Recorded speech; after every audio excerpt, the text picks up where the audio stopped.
साथियों, सबसे पहले तो आप सबका बहुत बहुत धन्यवाद जो कि आपने एक आदिवासी भाई पर अन्यायपूर्ण तरीके से एफआईआर दर्ज की गई है, उसके खिलाफ आप लोगों ने एकता दिखाने का काम किया है और इस प्रशासन को यह बताने का काम किया है कि ये पार्टी तुम्हारे बाप का नहीं है कि तुम जब चाहो किसी पर भी एफआईआर कर दो, जब चाहो तुम किसी पर भी रोक लो। ये तुम्हारा दमनकारी राज अब नहीं चलेगा, ये बताने का तुमने बहुत शानदार काम किया। इसके लिए आप सबको बहुत बहुत बधाई और धन्यवाद। दूसरी चीज साथियों, यह घटना कोई पहली नहीं है।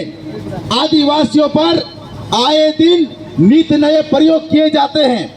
आज हम देख रहे हैं मध्य प्रदेश में कितने ही युवाओं पर एफआईआर दर्ज की गई है।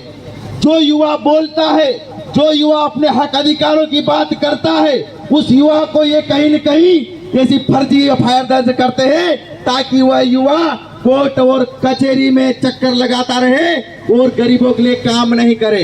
लेकिन मैं आपके इस मंच के माध्यम से कहना चाहता हूं कि मुख्यमंत्री जी, अगर तुम्हारी ये साजिश है, ये सरकार और प्रशासन की साजिश है कि तुम फर्जी एफआईआर में दर्ज करके हमको कोर्ट के चक्कर लगाना चाहते, अगर दिमाग खराब हुआ तो तुमको अगर जो कोर्ट के साथ चक्कर नहीं लगवा दिया तो ये आदिवासी का नाम नहीं। क्योंकि तुम जिस एफआईआर का हमारे पे प्रयोग करते हो, जिस कानूनों का प्रयोग करते हो, अगर तुम्हारे अंदर जरा सी बुद्धि होती तो थोड़ा पढ़ के आओ कि ये आदिवासी कौन है। इन आदिवासियों ने मुगलों से लड़ाई लड़ी, ईस्ट इंडिया कंपनी से लड़ाई लड़ी, आदिवासियों ने अंग्रेजों से लड़ाई लड़ी, और अगर मौका आया तो तुम्हारे जैसे तानाशाही लोगों से भी हम लड़ाई लड़ने से पीछे बाज नहीं आएंगे। हम वो आदिवासी, हमको कोई गुलाम नहीं बना पाया। तो तुम क्या सोचते हो कि हम तुम हमारे दो चार बार में केस ठोक दोगे, हम बच जाएंगे? हम लड़ाई लड़ेंगे और आखिरी दम तक लड़ेंगे साथियों। इसलिए आपको किसी भी कंडीशन में डरने की जरूरत नहीं है। ऐसी एफआईआर आई, सतीश भाई आप अकेले नहीं हो। आज आपने देख लिया होगा, आपके ऊपर एक बंदे पर एफआईआर दर्ज हुई, 1000 बंदे खड़े हो गए। अब करके बताओ तुम कितने लोगों पर एफआईआर दर्ज करते हो। और अगर ये तो अभी सिर्फ और सिर्फ ट्रेलर है, आने वाले समय में अगर दिमाग खराब हुआ तो हम एसपी कार्यालय भी घेरेंगे, क्योंकि इन एसपी साहब के निर्देशन पर बेरोजगारों के ऊपर भी कहीं न कहीं एफआईआर होने का काम हुआ था।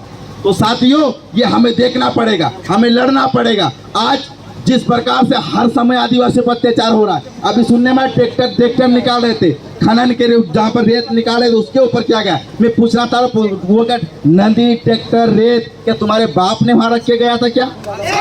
अरे वो नदी हमारी है, वो जमीन हमारी है, वो भूमि हमारी है, और तुम उसके लिए हमें तो एफआईआर कर रहे हो। और तुम्हारे जो ये बंगले बने हैं ये क्या मिट्टी से बने हैं क्या? रेत तो इसमें भी लगी है।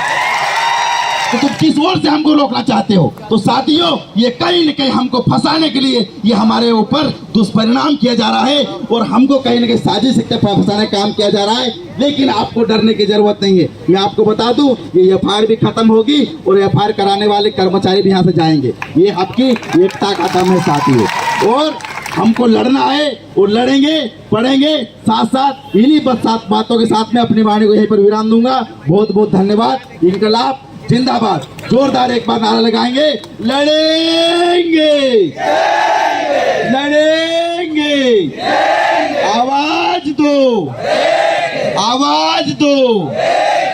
और अभी यहाँ कुछ साथी बता रहे हैं, अब सरकार से हम सवाल भी करेंगे।